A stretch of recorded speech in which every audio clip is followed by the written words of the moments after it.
పచ్చపత్రిక ఈనాడులో వేసిన యాడ్ మీరు చూస్తుంటారు, ఏమేమి ఇస్తాము అని చెప్పి.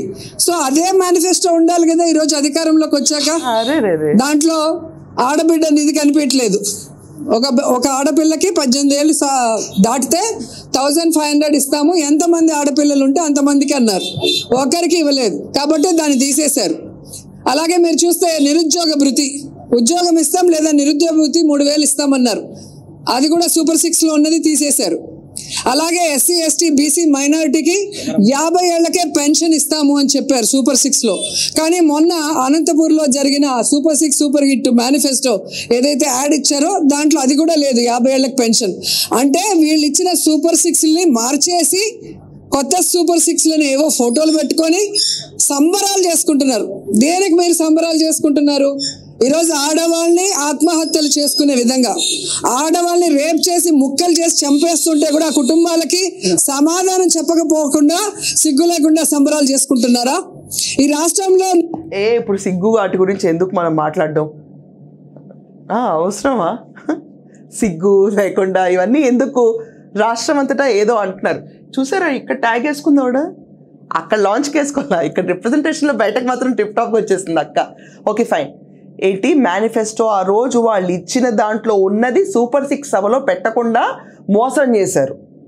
ఓకే, అప్పుడు నువ్వు కవర్ చేయి, ఆ రోజు మీరు ఇచ్చిన యాడ్ ఇది అని చెప్పి నోటుతో మాట్లాడకు. రెండోది సూపర్ 6 అన్నీ అమలు చేశారు కాబట్టి సబ్ పెట్టుకున్నారు వాళ్ళు, వాళ్ళ దారిని వాళ్ళు పొలిటికల్గా వెళ్తున్నారక్క. వాళ్ళు కనీసం నేను ప్రాయంగా చెప్తున్నానండి మొహోటం లేకుండా, 6 హామీలు ఇస్తే సూపర్ 6లో 5 చేశారని చెప్పి జనాలు ఒప్పుకుంటారు. ఈరోజు కొంతమంది కొన్ని ల్యాప్సెస్ ఉన్నాయి దాంట్లో. లేదు పోయిన ప్రభుత్వం లాగా మన మేనిఫెస్టో తీయాలి. జగనన్న రాసిన రాజన్న కొడుకు ఏంటది మద్యపాన నిషేధం అన్నాడు, స్టిక్కర్ తీసేసి నువ్వు ఇక్కడ మేనిఫెస్టో మారింది అంటున్నావు. అది కూడా నీ నోట్ నుంచి వచ్చిన మాట కాబట్టి నేను నమ్మను. నువ్వు మీ ఒకసారి వెనక్కి చూసుకో అక్క, మద్యపాన నిషేధం అని చెప్పి స్టిక్కర్ ఒకటి పీకేసి మెయిన్ కంపెనీది ఫేక్ డూప్లికేట్ స్టిక్కర్ వేసి వెనకమాల నీకు ఇష్టం వచ్చిన ధర వేసుకో అన్నట్టు రేట్లేసి షియర్ స్పిరిట్ పోసి చంపారు. మద్యపాన నిషేధం అని మీ మేనిఫెస్టోలో పెట్టుకుని గవర్నమెంటే సరఫరా చేసింది. దాని గురించి మాట్లాడడానికి నాలుగు రాదా? అమ్మవారిని వెళ్ళి వాళ్ళందరూ రికవర్ అవ్వాలని కోరుకోలేదా? మీ లిక్కర్ తాగి చనిపోయిన వాళ్ళ కుటుంబాలకి న్యాయం జరగాలి, మాకు పశ్చాత్తాపం భిక్ష పెట్టండి అని అమ్మవారిని అడగలేదా నువ్వు? ఇప్పుడు కూడా ప్రక్షాళన మాటలు రావట్లేదా నీ నోట్లోంచి? రాష్ట్రం ఇంత హాయిగా ఉంటే చూసి బాధపడుతున్నావు కదా.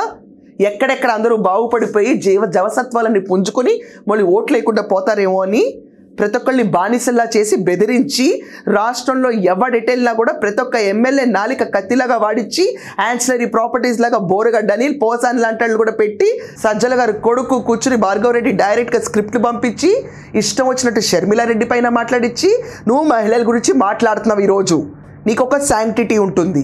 అండ్ జత్వానీ ఇష్యూని ఎంత ఏడుపించుకుని తిని పోలీస్ వ్యవస్థల్ని పిచ్చి పిచ్చిగా వాడుకుని ఎవరిని ఎలా కావాలంటే కొట్టాలంటే కొట్టాలి, మానసికంగా చంపేయాలంటే చంపేయాలి, ఆస్తి లాక్కోవాలంటే లాక్కోవాలి. నువ్వు అసలు దేనికి లొంగవంటే మద్యం పోసి చంపేయాలి నిన్ను, కానీ మా జేబులు నిండాలి.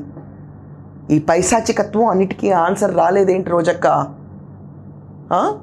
నీదంతా కాకుండా ఈవిడ వీడియోలో ఇంకొక ఎక్స్టెంట్కి వెళ్ళి ఆవిడ మాట్లాడుతుందండి.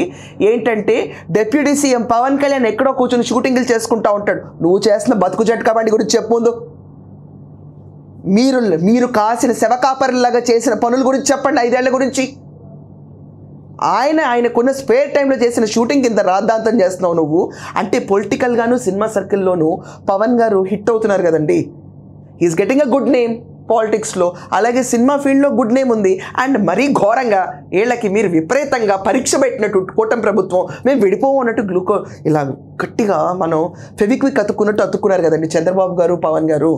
అది వీళ్ళు భరించలేరు, అస్సలు భరించలేరు. ఇంత నోరేసుకుని రా ఒకసారి బాలకృష్ణ గారి ఇష్యూ, చిరంజీవి గారి ఇష్యూలో మాట్లాడి ఎవరి సైడ్ తీసుకుంటావో చూస్తారు. ఇప్పుడెందుకు నోరు మూసేసుకున్నావు రోజా? ఈ ప్రశ్న నేను అడుగుదాం అనుకుంటున్నా. ఎందుకంటే సినిమా దగ్గర నుంచి చిన్న బుల్లెట్ టీవీ దగ్గర నుంచి పెద్ద తెర దాకా నేను హీరోయిన్ని, నేను అంతా హీరోయిన్ని ₹1 కారు కొనుక్కోలేదని హీరోయిన్ స్టేచర్ గురించి చెప్పారు కదా మీరు.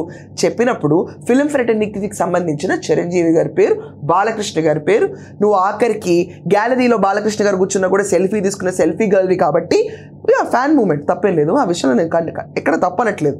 సో ఉన్నావు కాబట్టి ఈ విషయం పైన స్పందించడానికి రాలేదేంటి? ప్రాబ్లం ఏంటంటేనండి, కొంతమందిని వదులుతారు వాళ్ళు.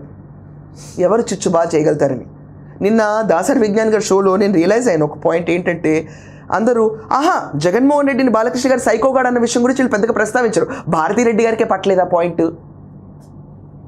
ఎందుక సాక్షి పేపర్లో దానిపైన స్ట్రెస్ లేదు, ఎక్కడ బాలకృష్ణ గారు గట్టిగా అడగలేదు అన్న వర్డ్ పైన చిచ్చులు ఎన్ని లేపడానికి సాక్షి పేపర్లో భారతీరెడ్డి గారి మేనేజ్మెంట్ కింద నడుస్తున్న సాక్షి పేపర్ సైకో గాడి గురించే పట్టించుకోకుండా వర్డ్ గురించి, గాడు అంటే నేను డైరెక్ట్గా అన్నారు అనుకున్నాను, కాదు బాలకృష్ణ గారు చెప్పిన సైకో గాడు ఆ వర్డ్ గురించి ఎక్కడా ప్రస్తావించకుండా, దాని గురించి డిబేట్లు పెట్టకుండా చిరంజీవి గారు బాలకృష్ణ గారు గొడవ చిచ్చు ఇంకా ఆలోచిస్తున్నారంటండి ఎన్ని రకాలుగా పొంకాలు రాయొచ్చని.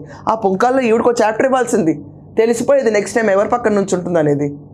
ఇద్దరు కావాలి రాష్ట్రానికి, అందరూ హాయిగానే ఉన్నాం ఇద్దరు కావాలనుకుని, ఈవిడెక్కడి నుంచి ఉంటుందో తెలిసేది కదా. మీరందరూ చెప్పండి, నిజంగా మేనిఫెస్టో అబిరేషన్ జరిగిందా కూటమి ప్రభుత్వంలో? సూపర్ 6 సభలు పెట్టుకున్నారు వాళ్ళు. సూపర్ 6 సభలు పెట్టుకున్న తర్వాత ఖచ్చితంగా అమలు చేశారా లేదా? ఇదంతా కాకుండా ఒక్కసారి వెనక్కి వెళ్ళి చూడండి. 5 ఏళ్లలో ఆంధ్రప్రదేశ్ నుంచి విన్న ఆర్తనాదాలు, అరుపులు, కేకలు, బాధ తప్ప ఏమన్నా చూడగలిగామా? ఇప్పుడు చూస్తే ఉత్సవ వాతావరణం, పండగ వాతావరణం నెలకొని రోజు రోజుకి we're gearing up to a next level అన్నట్టు వెళ్తున్న ఆంధ్రప్రదేశ్ని చూసి కంపారిజన్ ఉందా ఎవరికి? రోజా లాంటి వాళ్ళు వచ్చి మాట్లాడుతుంది జీర్ణించుకోలేక, లేకపోతే వీళ్ళు వాళ్ళ సొంత మేనిఫెస్టోలు ఎప్పుడూ చదవలేదు కాబట్టి ఇంకొకళ్ళ మేనిఫెస్టోలు పఠించే కెపాసిటీ లేక ఇలా వచ్చి మాట్లాడుతున్నారు.